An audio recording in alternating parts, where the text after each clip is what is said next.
Hello, everyone. My name is Christina Elbar. I'm the author of 11 published books and 30 completed, which was my goal, 30 by 30. And I'm also a graphic designer and a videographer. So as I've become more engaged with doing networking with other writers and the writing community, etc., I've been trying to do my part and give my 2 cents about my process with writing and helping other people getting started. One area where I feel that I can, really have spread my wealth of knowledge in my area of expertise is book covers.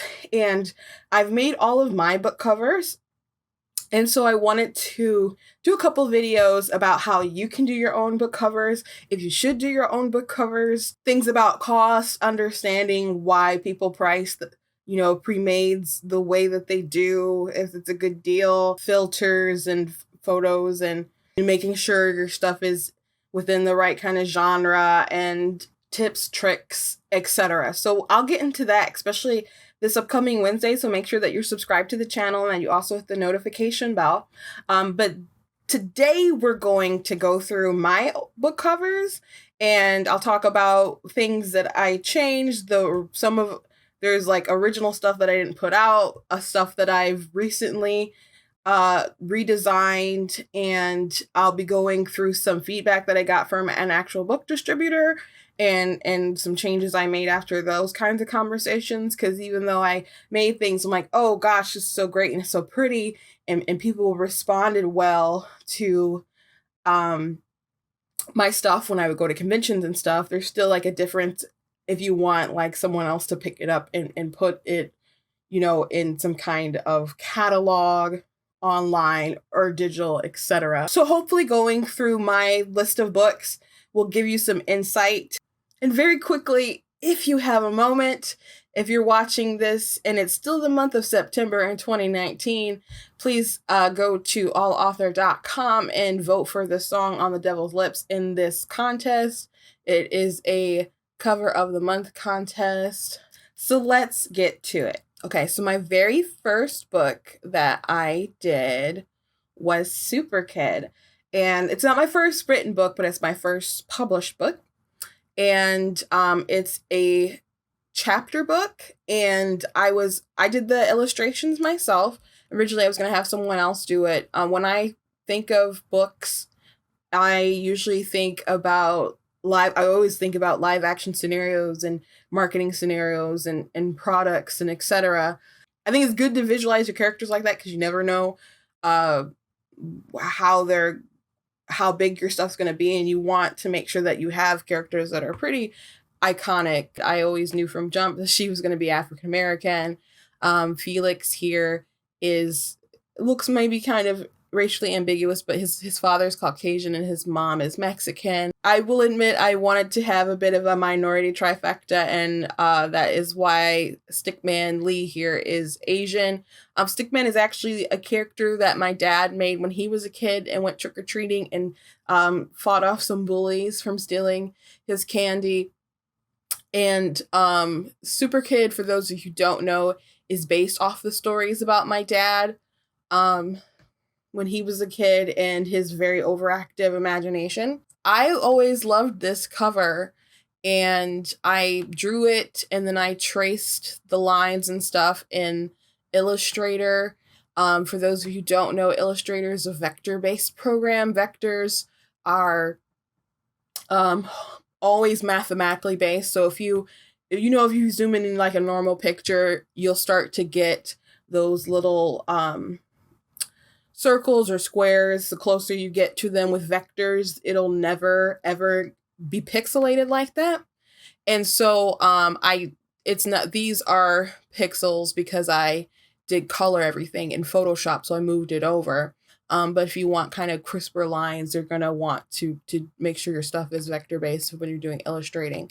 But I always found it, at least in my beginning stages, easier to kind of color in Photoshop, so that's why I kind of moved stuff over. So anyway, bright colors you always want to use when you're doing work for kids. And wherever I would go I used to be very heavy in the convention circuit. I just haven't gone pretty much anywhere this year. which I will, travel a lot. I plan to travel a lot next year. But I would get such interest with Super Kid. You'd hear kids shout like from across, the convention hall, Super Kid, and people would point, and you get families to come and look at it. Now, what I did hear when I presented this to a distributor at BookCon, it was like a major like indie distributor.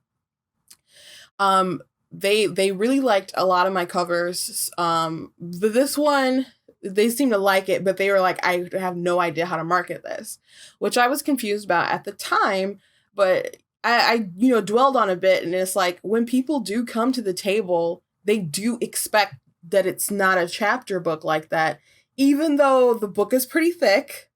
But they'll flip through it and they expect to see more pictures. Now, people often get it because the story is cute, and I've had kids as young as 6 pick it up, and I've even had a 6-year-old read it in a day. So that's pretty amazing. But like one time I had a family there, and I was explaining the story, but the youngest little boy was just like getting like more furious, and he's like, there's no pictures, which there are some, but that was like enough fury to like evaporate the family, and they just kind of like disappeared. It was like over, no more pitch, it was done. He controlled the conversation. And so if this was something that was going to be, like spread and distributed wide, where you're not the person in front of somebody explaining it word for word why they need to get this book, this doesn't give like an instant message on kind of what it is, because you expect it's going to be something else. And so I'm very fond of Super Kid. What I'm going to do to kind of solve that gap, because there is an interest in it, in these characters, to have picture books. So I've worked on, and I have a couple of stories with Super Kid versus whoever, and learning like little smaller lessons. So there'll be smaller books that are mostly pictures, colored pictures inside. So that'll appeal to that, demographic. So that's something you might want to consider when you're doing a children's book like that, especially with something like this, which is kind of more cartoony, kind of more anime style. If you kind of draw more realistic style, I don't think that'll be much of a problem, but a lot of you, I assume, are not going to do your own illustrations unless you can super draw.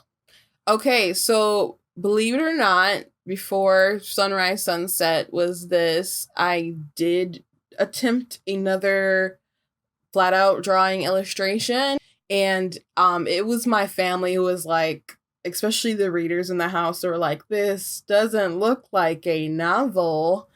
And I conceded. So this was kind of, I think, the poster kind of thing that I had. I don't remember if I was going to have these words on here at night. The one shall save us, the other shall set us free. I will say this. I think a lot of, I don't know, Photoshop beginners are like, ooh, look at the things I can do.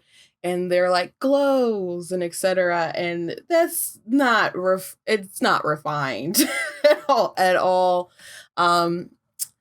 Yeah, so it's a little overdone. A lot of, especially today where everything is kind of more modern and crisp and sharp and simple.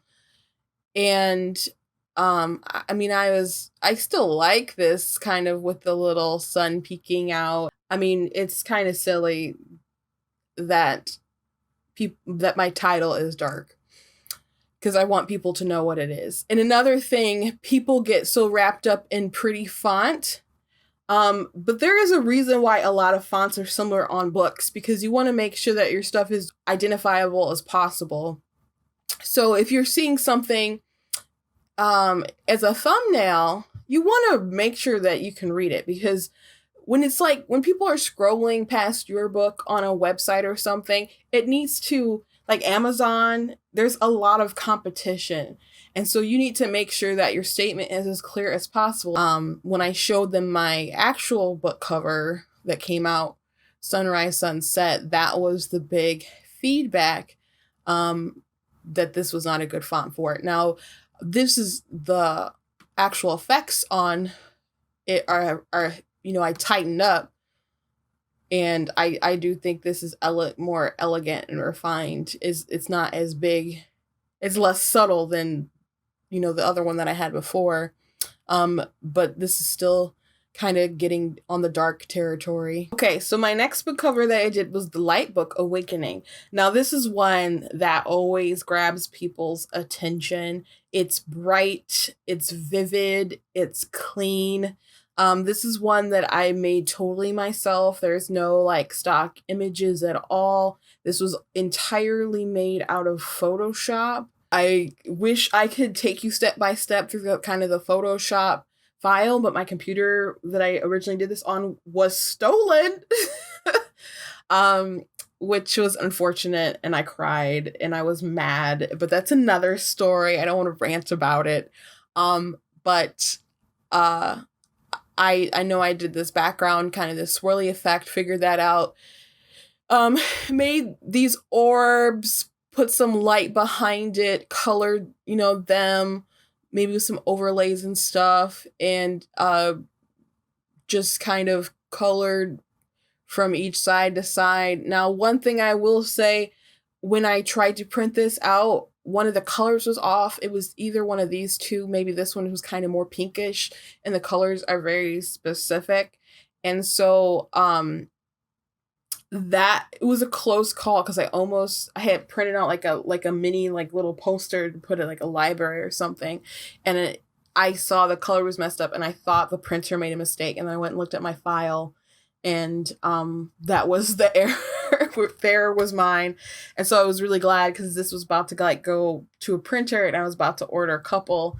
And so make sure that you print your stuff out and you test it. And another good thing to note, when you make stuff, you want to make sure when things print out, you usually set up your document as a CYMK, and when you do things digitally, it's RGB.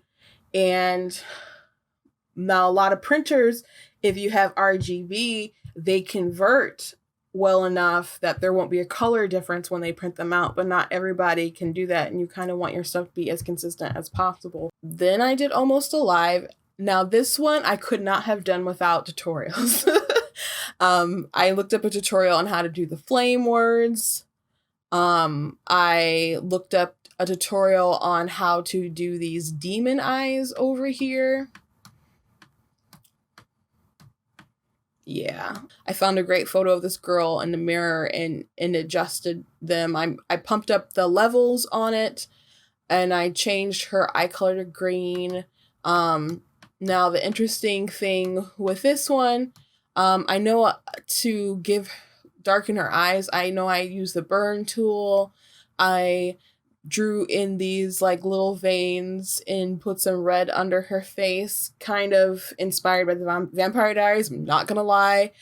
And now this I was kind of really scared to do, because I didn't know how I was gonna edit it with all this hair in the way. So actually it dawned on me, I copied this eye, pasted it here, and I used the smudge tool to drag her hair down in front of it. So I didn't have to work around under the hair, which I think kind of would have been impossible. So I found the perfect workaround. And so this is a cover that I'm pretty darn proud of, and I really liked, and came out great and gets a good reaction. Now, the distributor, when I showed him this one, said that black and white is kind of more old-fashioned. And I'm sure by black and white he meant grayscale, because there's a lot of black and white stuff, like especially like with Twilight, and I think a lot of people were kind of repeating in the same vein. I was kind of a little bit thinking about it myself. When I did this, people in general think it's a pretty beautiful and striking cover. But this font, though, isn't the best font. It's a lot more, I think it's readable, definitely, but I would change it. Now, the next one I did, this was a sequel to Sunrise Sunset. This one I find to be so beautiful. I really liked the color variations that I did. I know, I wish I could show you the layer files, but I just layered colors on top of colors on top of colors. and found different ways to blend them together to get, the proper transition between the reds and the yellows and the oranges and the purples and the blues. And I have a great photo. This is the same model, and just duplicated it and flipped it, inverted it. So there's two of them. Now, this is a little more legible than Sunrise Sunset just because it's bigger. But of course, if I change the font on the first one, I would change it on this. And this one kind of looks kind of more elegant to me. Now, the other one is paint strokes. So I wanted to continue kind of with this artistic theme. So this one is more mosaic.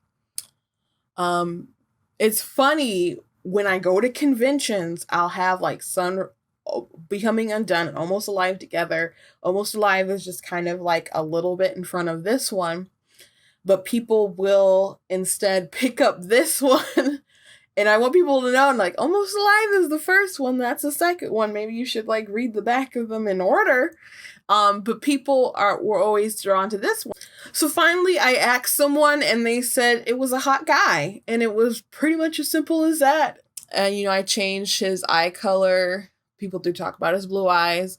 And I did the demon kind of look on him. I wanted to kind of keep with the duality of the mirror, but I did not have two photos of him, and I didn't want to invert it. Since it was basically a headshot that I had, it would have been not a good space to try to do the same thing and invert him like that. So I got kind of the same messaging with this cracked glass situation. There's things about it that aren't as clean and smooth as I would like. Looking back, like the ear piercing and the gauges aren't as nice with the lines and stuff as what I'm capable of. But I think the words don't work quite as successfully because obviously I had to squish it in more because it's bigger than Almost Alive. But I still overall like it, and it gets a lot of attention from people at conventions, more than its counterpart, because hot guy. It's very YA. Now, the last book that I had at the time when I talked to the distributor was The Color of God's Eyes, and that was my newest book at the time, and this was one that was pretty much flawless.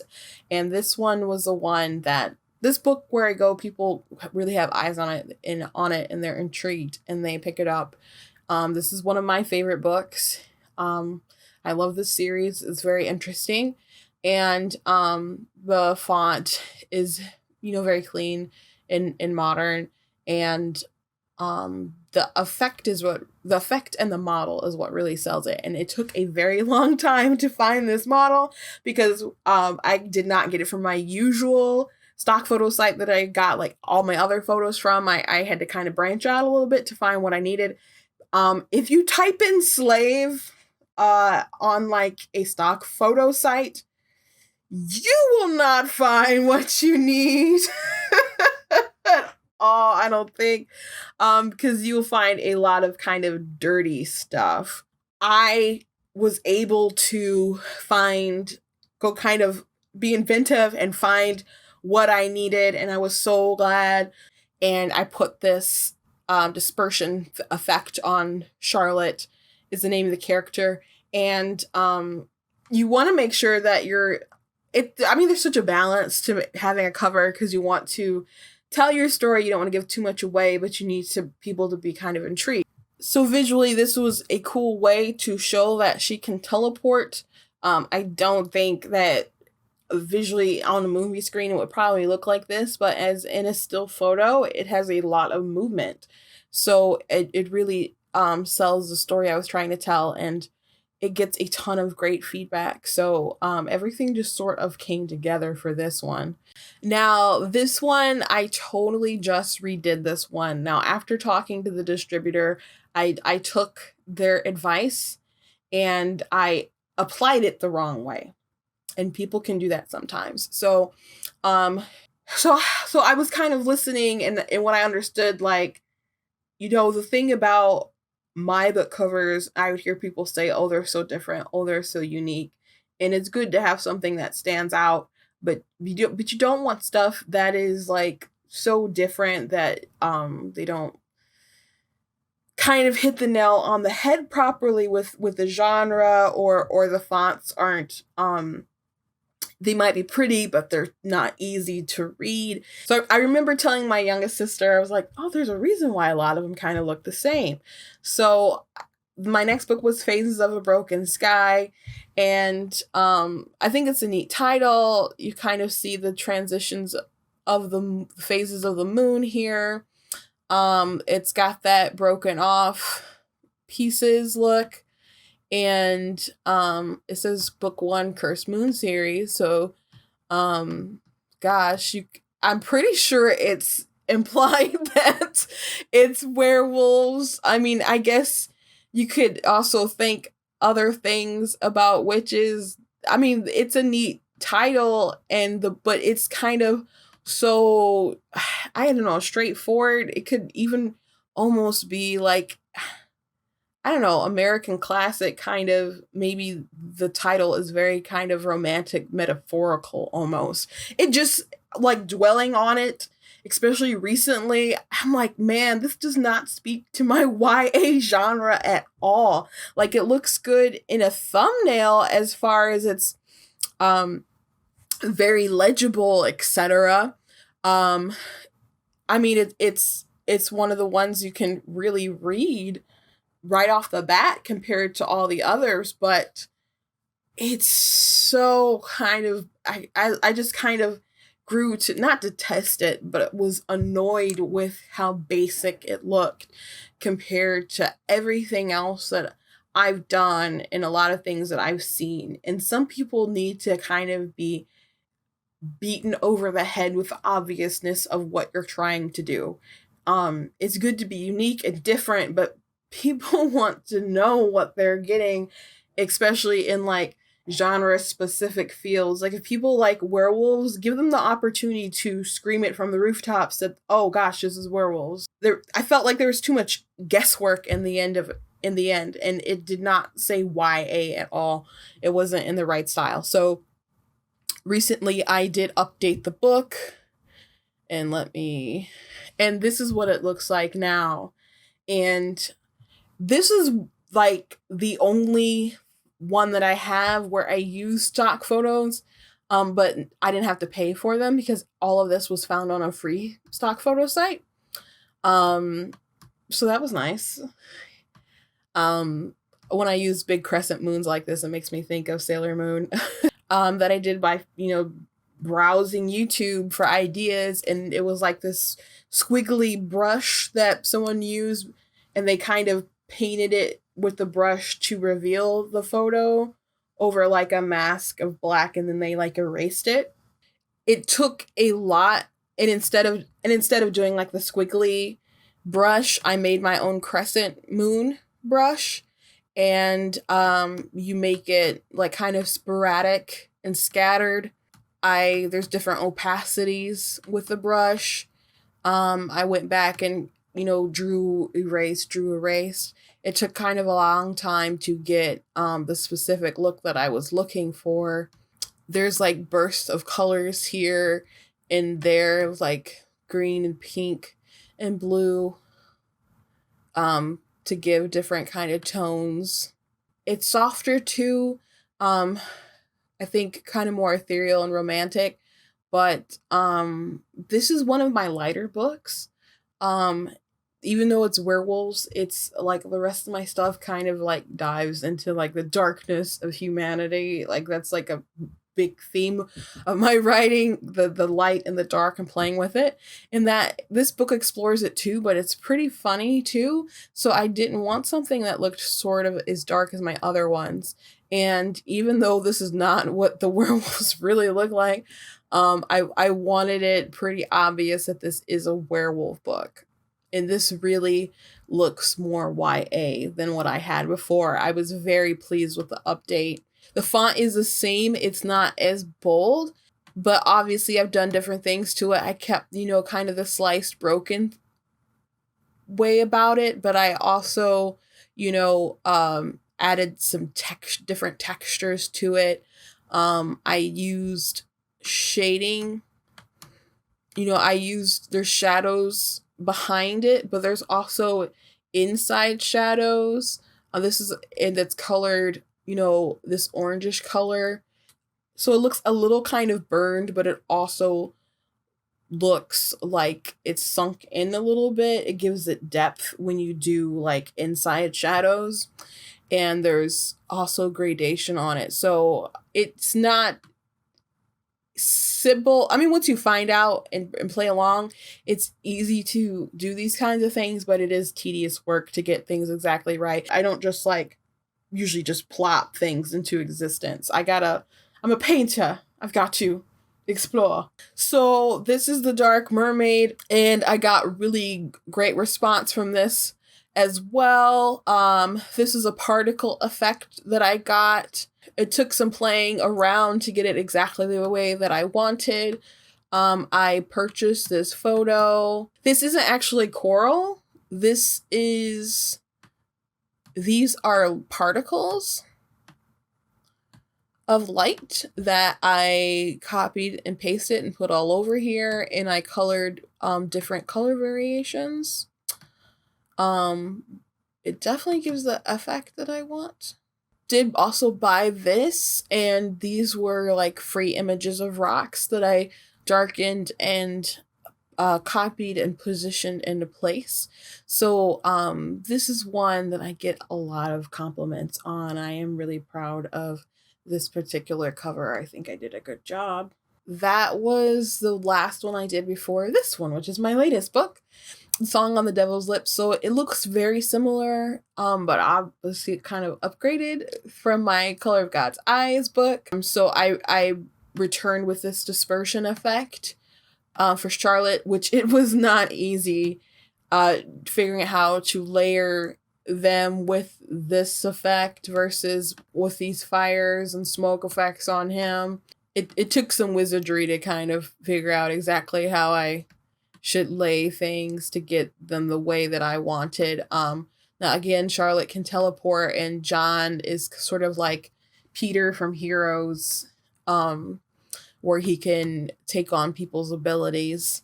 And so he, on top of having hers, which I didn't want to do the same effect on him, to kind of, I thought it would take away from her, but I mean, he is a little faded in and out in some spots. But he also does have a combustion power as well as some other things. I colored his eyes a little golden, which you can't see too much. After I pumped up the levels on these guys, you can't really see much of their eye color. I like the positioning of the font. And you had different fire particles that I placed here and there to give it a fuller effect. And then I shined just like I think it was a white light, like a white brush around behind Charlotte, and faded the opacity. So that's why there's like a little light here around her.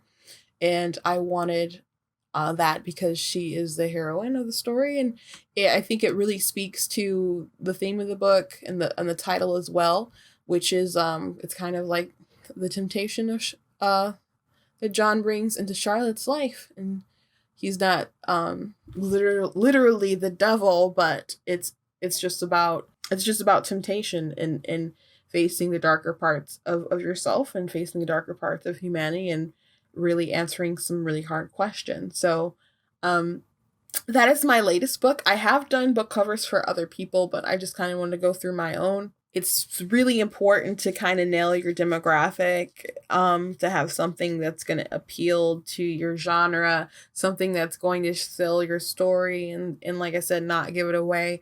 So anyway, I hope you enjoyed this presentation and trip down memory lane. I hope that you learned a thing or two. as I kind of went through my process and my evolution and my goods and my bads and my uglies. And I hope you don't make similar mistakes that I made. And I can't wait till next week when we dive deeper into book covers and you can begin to start your own journey as a designer. Make sure you hit the subscribe button and the notification bell. And you can always go to ninjadustpublishing.com, and all of my social media is down there. My Facebook, I do have a Pinterest, have not really updated it in a while, I'm not gonna lie. Twitter, I'm very active on, and Instagram, I need to get better, but I do post, and also my YouTube is there. So you can find out more on the website. You can see a little bit more about my books, the different series. They are pretty cheap, so you can go ahead and pick some up. And most of them are available on Kindle Unlimited too. And I am also looking for beta readers for a book. If you like anime, Korean dramas and stuff, you will probably dig The Empress. And please take a moment and vote for the song On the Devil's Lips on allauthor.com. Again, if you're watching this in September, the contest is probably over if this is anytime after that. But anyway, you guys have a great day.